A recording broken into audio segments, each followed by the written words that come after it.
الرحمن الرحيم ولا يحسبن الذين يبخلون بما آتاهم الله من فضله هو خيرا لهم بل هو شر لهم سيطوقون ما بخلوا به يوم القيامة।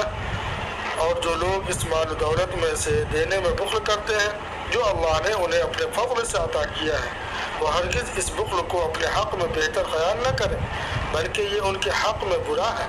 रोज़े क़यामत उन्हें गले में इस माल का तौक़ पहनाया जाएगा जिसमें वो बुख्ल करते रहे होंगे। सूरह आल इमरान आयत नंबर 180। इसलिए अल्लाह की राह में ज़्यादा से ज़्यादा खर्च करना चाहिए। ये कुरान की आयत है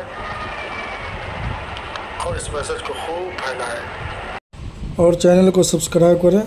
जज़ाकल्लाह।